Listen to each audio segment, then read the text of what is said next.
This weekend, the judge rejected your request for 3 more days to consider the special counsel's proposed rules for how to handle evidence. The proposed protective order that would let Trump use some sensitive information but not take that information with him. Will you agree to that? Well, first of all, this protective order that's being suggested by the Biden administration is an effort to keep from the press important non-sensitive information that the Biden administration has that may speak to This isn't by the Biden administration. This is by the President special Trump. independent counsel. No, here for this reason, no.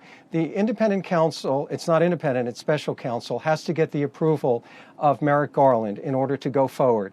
Joe Biden said in November 2022 that he wanted to see President Trump prosecuted and taken out of this race. There's so it no, is the Biden I'm just going to stop you because there's no evidence but the that bottom line is, Joe Biden is involved in this. And you're right, it's a special counsel. Let's just stick to the question.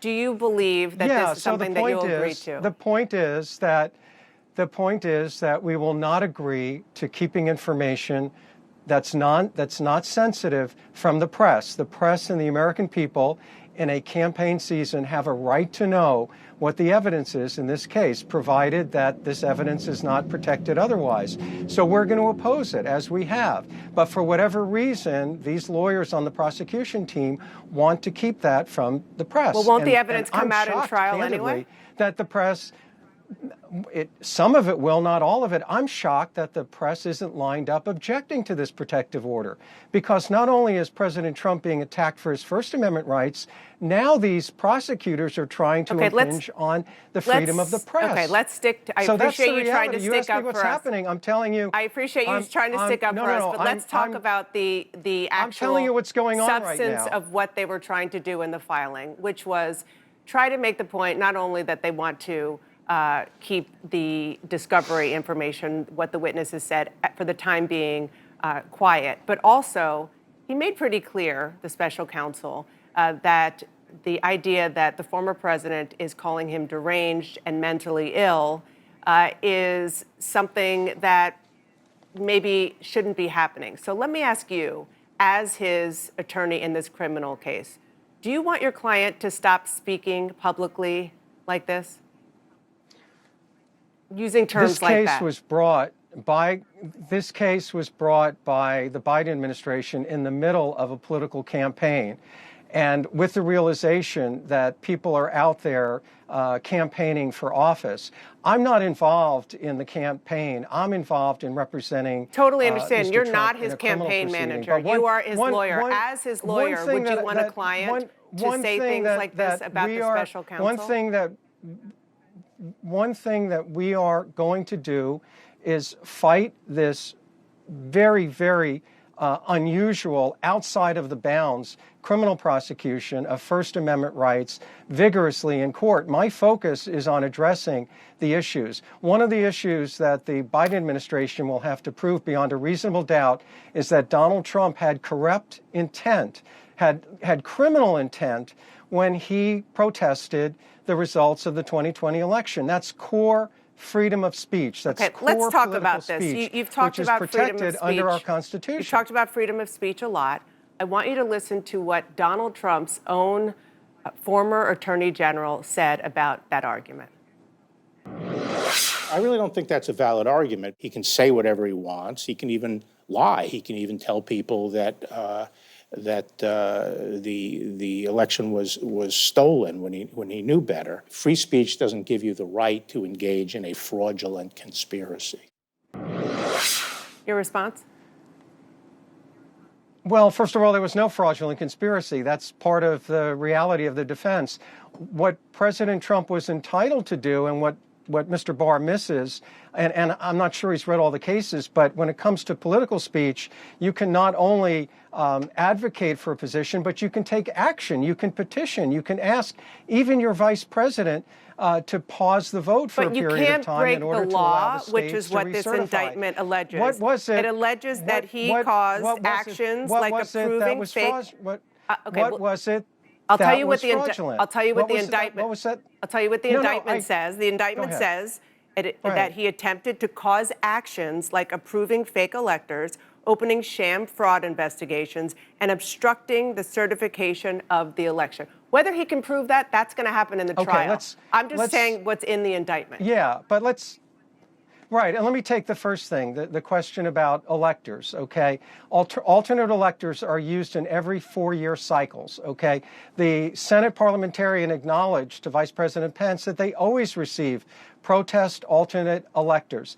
None of those electors were counted. Vice President Pence was completely aware of the nature of the They of weren't the protest, counted because Mike of the Pence nature of the right to rejected speech. this scheme. That's why they weren't Absolutely, counted. and that's how the of course, and that's how the political process works. But there was no defrauding, there was no trickery, there was no deceit Because everybody knew if Mike it Pence was had all out said in the yes, open. then that's exactly what would have happened. No, because and that's only one. because I thankfully with don't freedom wanna, of the press, you I don't have wanna to go down. let me finish though, because no, but you asked me a question, and I hope you can let me finish, because the government alleges deceit or trickery, and all of this played out in the open. It's all free speech. There was a Supreme Court decision, Hammerschmidt, which is right on point, that says when you're exercising free speech, you're not engaging in a fraud on the government. And that's what, unfortunately, most people don't understand That's in just this one context. example Now, it's of very the political. actions. That's just one example of the actions in this Absolutely, indictment. but you're entitled. And this is a long list that we've compiled from the indictment. I mean, it's more than a dozen, not speech, actions that the former president allegedly took. Like what? I mean, where do I even start? What? Tell me. Asking what the Arizona speaker to interfere with ascertaining Arizona's electors. The Justice Department to conduct a speech.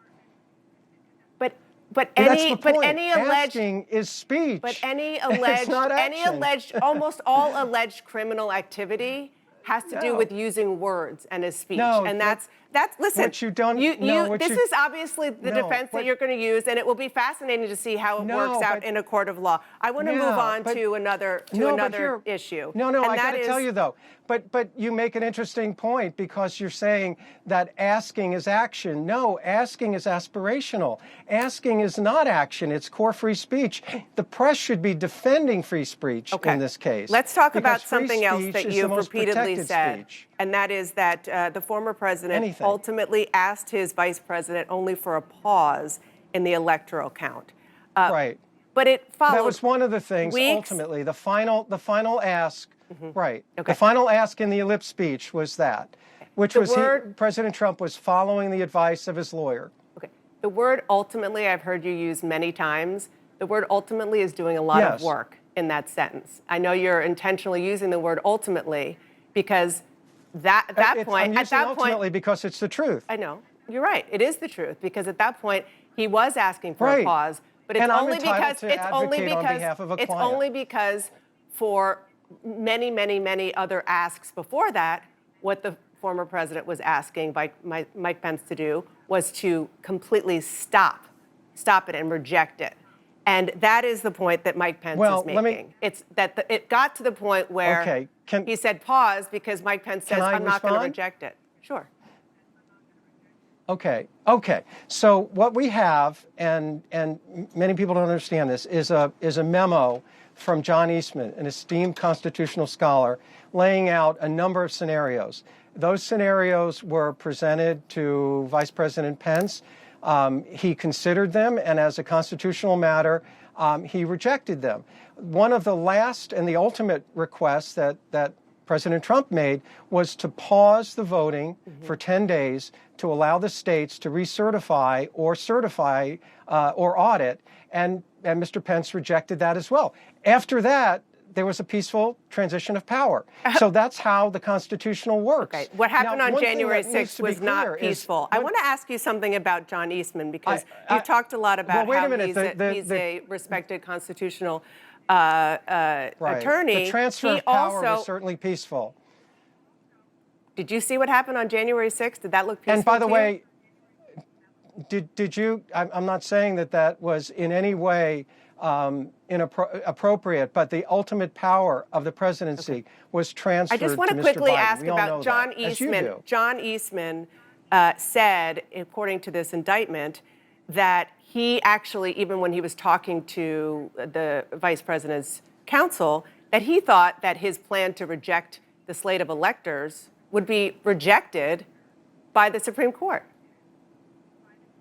9-0. He thought he was right. And by the way, that proposal was not the ultimate one presented to Vice President Pence. But what happens in the course of a constitutional discussion like this is all legal theories are discussed and analyzed.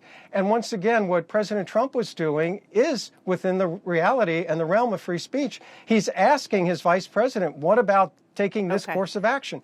Ultimately, his vice president rejected all of the proposals that were made. One quick question before I let you go about the trial. But you have to let me finish. No. One quick response. What President Trump did not do is direct Vice President Pence to do anything. He asked him in an aspirational way. Asking is covered by the First Amendment.